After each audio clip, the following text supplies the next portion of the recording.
So here is the first ride for this beauty. I think I'm gonna head home first and then just get it really cleaned up, because there's a bit of some grimes there. I'm just gonna remove that. That will also give me an idea if there is a leak or anything on the machine.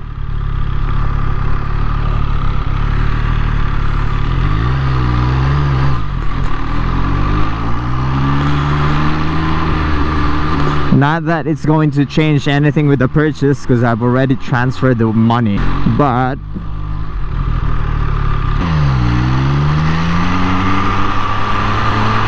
that would at least give me time to arrange for specific repair just in case.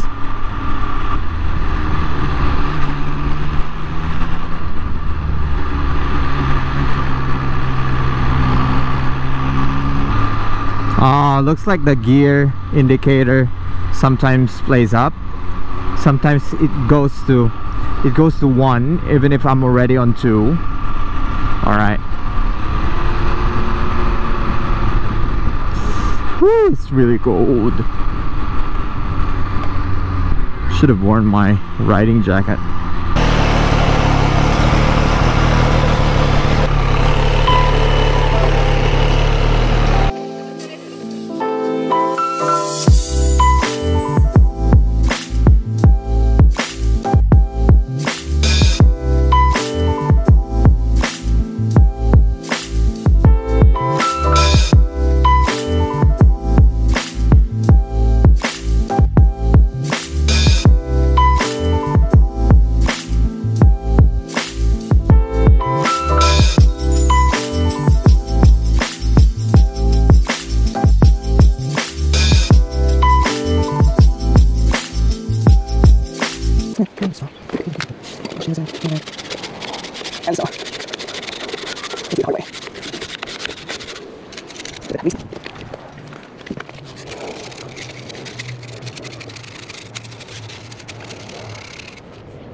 A few moments later.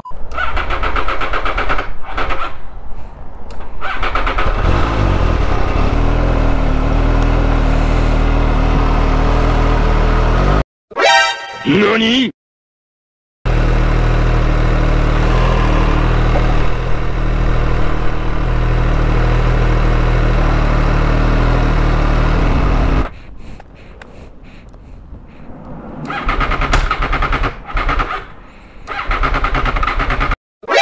NANI?!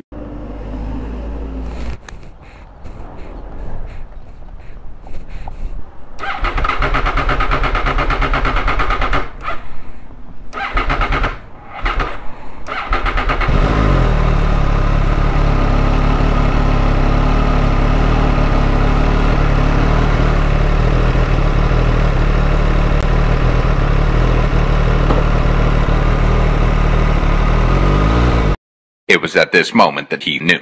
He fucked up.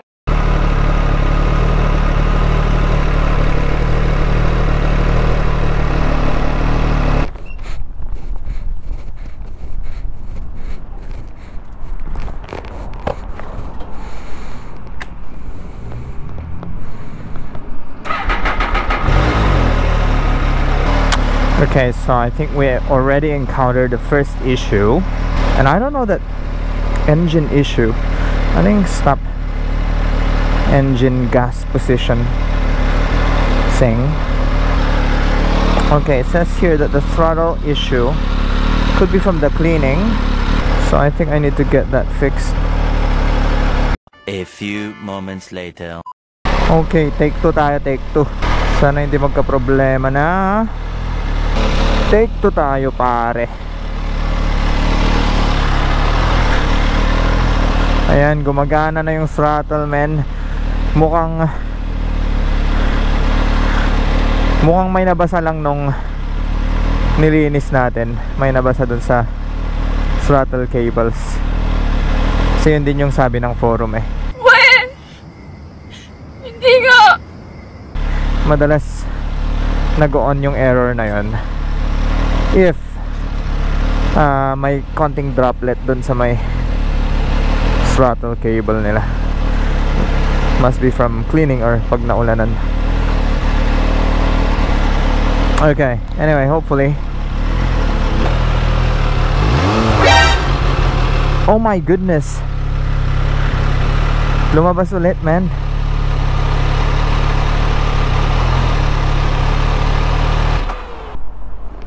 Could it be from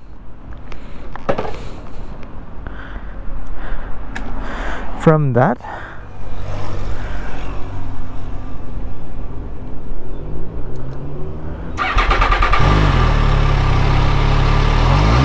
So okay naman. Pagkasisimulan natin,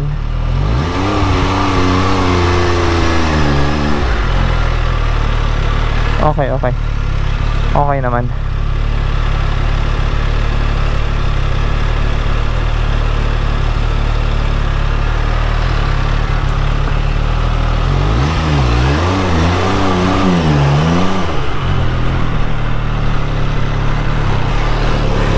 Oh my goodness, this could be so sketchy.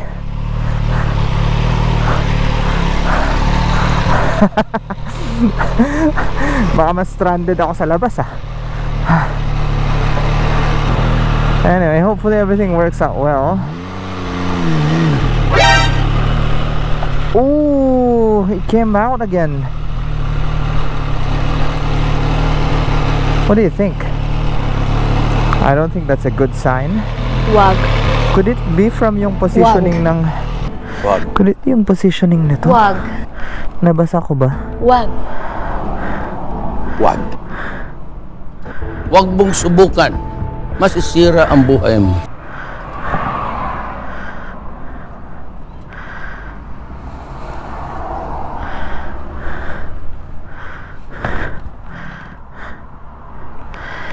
Meron bang connection to? This one? Dito? I don't think so.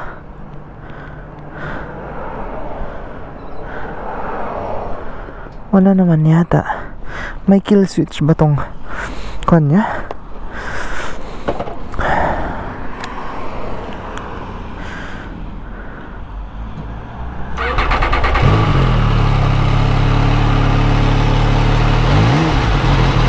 Okay naman yun.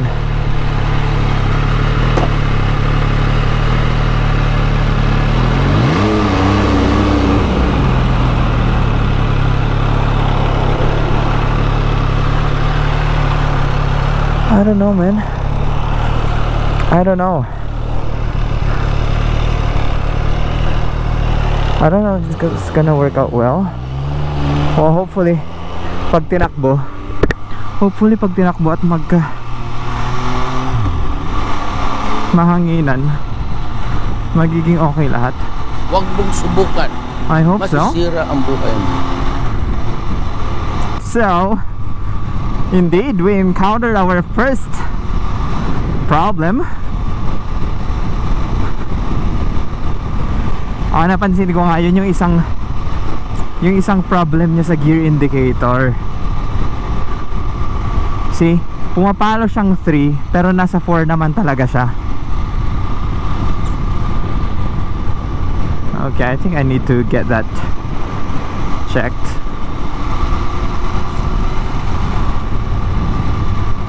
Maybe sa off day ko.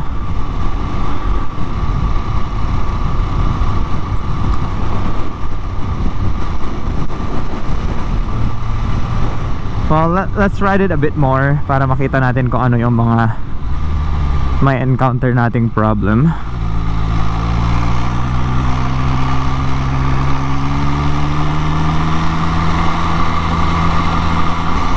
So we are on second gear. Pumapalo siyang 1 eh. I don't know if mas kinaka second gear ka, parang pumapatak siyang 1, ganun. Because it's going to be a problem pagka biglang nagganon ulit siya dito.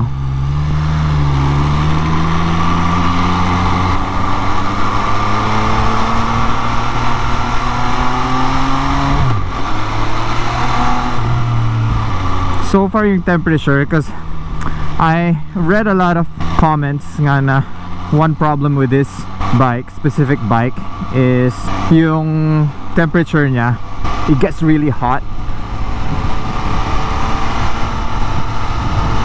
Maybe it's because para siyang Ducati built in na high compression rate.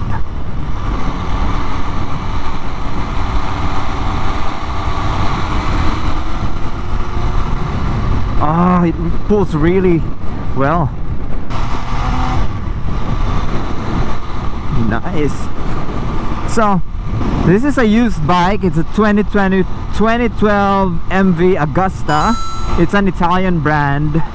It's the Brutale 675. So it's a 675cc displacement motorcycle.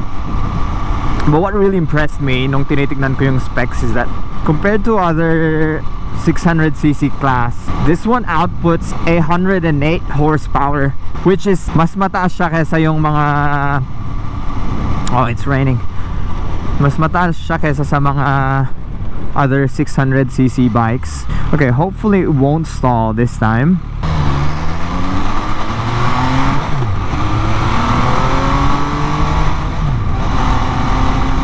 Oh yeah, pulls really well.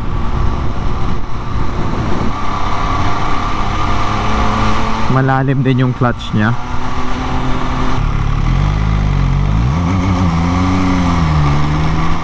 Hindi ko pa makapa yung timing ng clutch niya. But anyway, we'll get there. I think pag na-convince ko yung sarili ko to buy even just a slip-on exhaust with this bike, it's going to be a real screamer. Overall, maganda naman yung reviews niya, with its power and everything. And I got it really cheap. Yung natakbo pa lang niya is 18,000 kilometers. Yung mga kapareho niya na year, same type of bike, nasa 40,000 yung kilometers niya, yung mileage. Their price 2,000 more than this bike. So initially I was thinking kung baka scam lang to or may problem sa bike itself, because it's too good to be true. Nung nakita ko mukhang okay naman siya, pero of course I'm not a mechanic, so I don't know kung ano talaga yung mga dapat i-examine. But I did my best based from my readings. Like the shocks, check the shocks, make sure na walang leak. The engine parts, make sure na wala ring leaks. So far wala naman akong na note na red flag nung in-inspect ko. I'm just hoping na yung may-ari is nangangailangan lang talaga ng pera. That's why he priced it really low. Initially, yung post niya a month ago is almost the same price as yung other bikes, same bikes. Pero mukhang nung walang bumibili, sobrang binabaan niya yung price. So I'm just hoping nangangailangan lang siya ng funds and not really because of big issues sa bike. So that's why sinusubukan kong i-ride as early as now, nang tignan na natin if magkakaroon siya ng ibang issues that at least ma-address na natin. I mean, it's not like I can return it back because I already paid for the bike, and it's already transferred under my name. But yeah, ang pino-foresee ko lang na magiging medyo hassle for this bike is that since MV Agusta siya, isa siya sa mga, sabihin na natin, hindi siya common na brand at Italian brand siya. yung maintenance niya is on the more expensive side compared to the Japanese bikes. I saw one record dun sa mga papers na binigay nung may-ari. Just a general inspection way back 2019, about $300. So mahal siya, no? But buying this bike, since cheap siya na nakuha ko and 2012 naman siya, this bike is going to be one of the learning points for me in bike maintenance. I'm planning to take it to the official na nagsaservice. I know that I'm gonna spend pag ipupunta ko dun, but gusto ko lang ma-check lahat, electronics and stuff, make sure na everything checks out and everything's okay, all good, and walang errors. If that's all good, then yung mga succeeding siguro na maintenance niya, like change oil, brake pad change, plan ko na I'll just do it myself. So hopefully pag ipupunta ko siya doon, walang major issues. But I like the riding position. It's very upright, so less na nakakapagod. So far so good. Yun lang yung napansin ko for now, nakakaiba yung nag-indicate siya ng dun sa gear niya. See, I'm on second gear pero pupunta siya sa 1. I'm hoping it's just a simple electronics problem, siguro software tweak lang, hoping,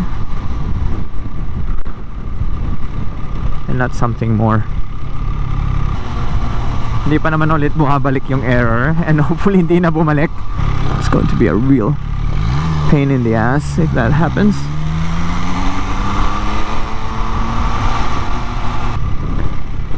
Alright, so we are in Merriweather Beach,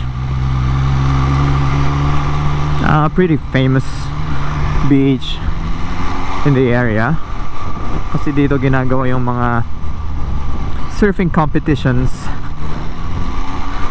even international surfing competitions.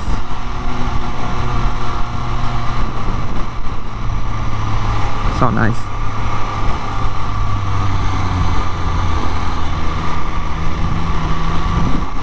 I'm also just familiarizing myself sa clutch and gas gaming niya. Parang sobrang sensitive nung sa first gear niya, kailangan kong kapain talaga. Kasi parang na-under rev ko siya. Pero pagka pinihit ko naman ng konti pa, parang over rev naman. Feels a bit weird, but must be because it's a 2012 bike. Kaya ganon. See? Merriweather Beach.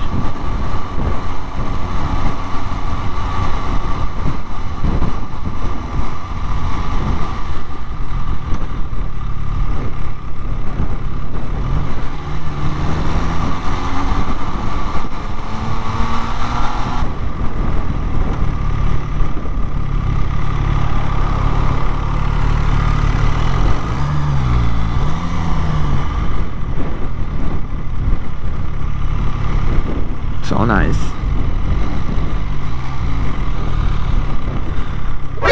NANI?! Okay, there he goes. There's an error again. Malfunction. Oh my goodness. Okay, stop engine. It's the gas position again. Alright, I think that's going to be a common issue. I don't know if that's because of the wash ko kanina. I don't know if it's related to that. Hopefully it is.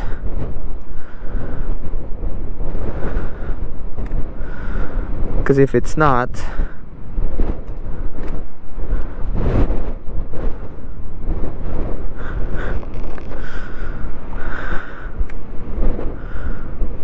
then it's going to be annoying.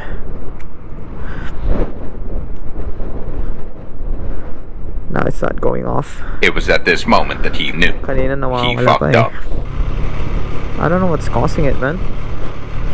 Stop engine, gas position. Oh no, it's not It's not turning off, man. What are we gonna do? Gas position.